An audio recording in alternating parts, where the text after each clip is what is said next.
पिताजी जल्दी चलिए, वरना मैं आज स्कूल में देरी से पहुंचूंगा। मेरी टीचर बहुत गुस्सा करती है। हाँ हाँ बेटा, अभी चलते हैं, बस 2 मिनट रुको। तभी रमेश की पत्नी कमरे से बाहर आती है और रमेश से कहती है, सुनिए जी, आज शाम को आप ऑफिस से जरा जल्दी घर आ जाइएगा। याद है ना, आज आपको मुझे शॉपिंग कराने के लिए लेकर जाना है। अरे भाग्यवान, इस महीने हाथ जरा तंग है। मेरी मानो तो शॉपिंग का विचार कुछ दिनों के लिए अपने दिमाग से निकाल ही दो। मैं तुम्हें अगले महीने पक्का शॉपिंग कराने ले जाऊंगा। अभी मुझे चलना चाहिए, वरना राजू को स्कूल पहुंचने में देर हो जाएगी। देखिए जी, अब आपके ये बहाने पुराने हो चुके हैं। मैं कुछ नहीं जानती। आज शाम को मुझे शॉपिंग करने जाना है, मतलब जाना है।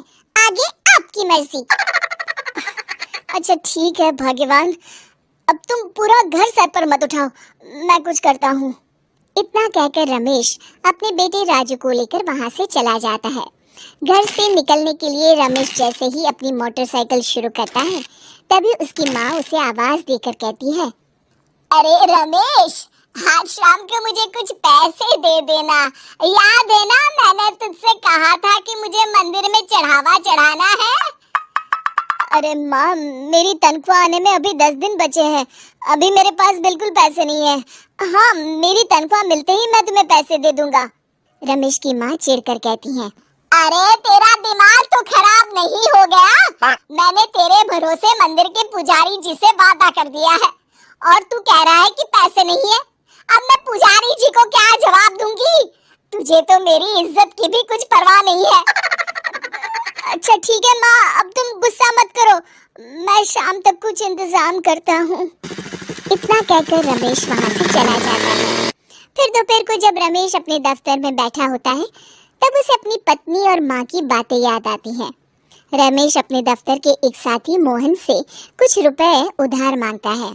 अरे भाई मोहन, मेरा एक छोटा सा काम कर दो, मुझे कुछ रुपयों की सख्त जरूरत है।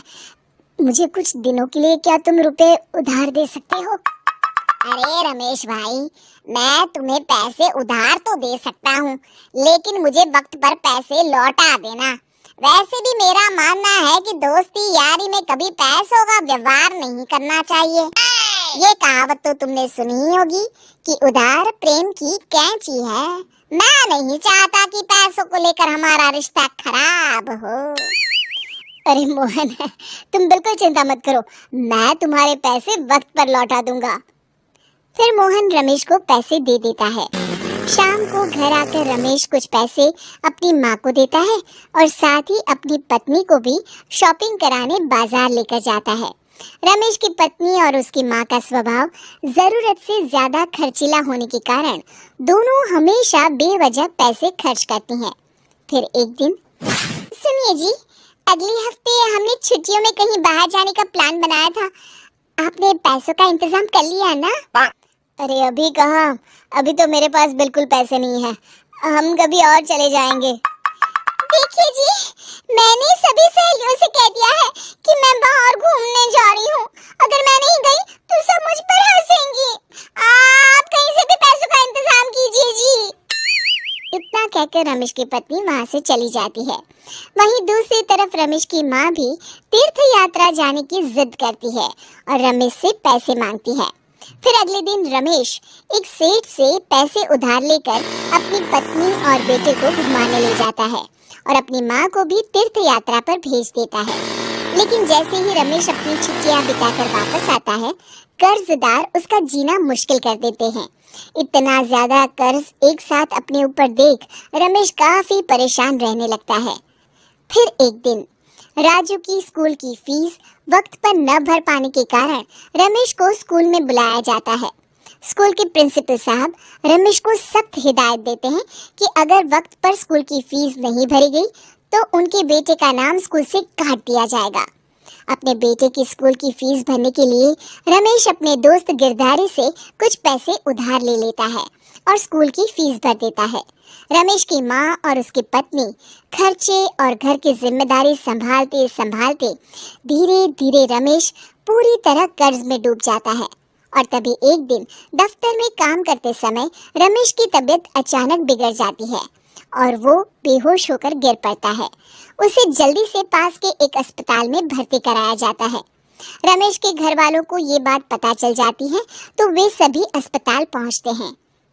अस्पताल के डॉक्टर साहब उन्हें बताते हैं, देखिए, देर रात तक जागने और जरूरत से ज्यादा काम करने की वजह से इन्हें चक्कर आ गया था।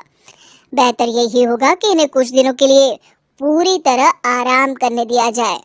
रमेश की हालत देखकर उसके बेटे राजू को बहुत गुस्सा आता है और वो अपनी दादी और माँ से कहता है, माँ, दादी, मैं इतना छोटा हूँ, फिर भी मैं इतना समझता हूँ कि पिताजी दिन रात दफ्तर में काम करके पैसे कमाते हैं। पिताजी अकेला पूरा घर संभालते हैं और आप दोनों अपने फिजूल के खर्चों के लिए उन पर दबाव डालते रहते हैं। आज पिताजी की हालत के जिम्मेदार तो आप दोनों हैं। राजू की समझदारी भरी बातें सुनकर रमेश की माँ और पत्नी को अपनी गलती का एहसास होता है और दोनों की आंखों में आंसू आ जाते हैं। फिर कुछ दिनों के बाद रमेश की तबीयत एकदम अच्छी हो जाती है और वो पहले की तरह अपने काम पर जाने लगता है। रमेश की माँ और पत्नी अब उसे किसी प्रकार की कोई तकलीफ नहीं देते और ना ही उससे किसी चीज की मांग करते हैं। फिर देखते ही देखते रमेश अपने कर्ज के सारे पैसे चुका देता है। उसकी जिंदगी पहले की तरह अच्छी हो जाती है और वो अपने परिवार के साथ खुशी खुशी रहने लगता है। शिक्षा, हमारे रिश्ते एक तराजू की तरह होते हैं जिसकी दोनों ओर जिम्मेदारी और समझदारी का वजन बराबर होना चाहिए।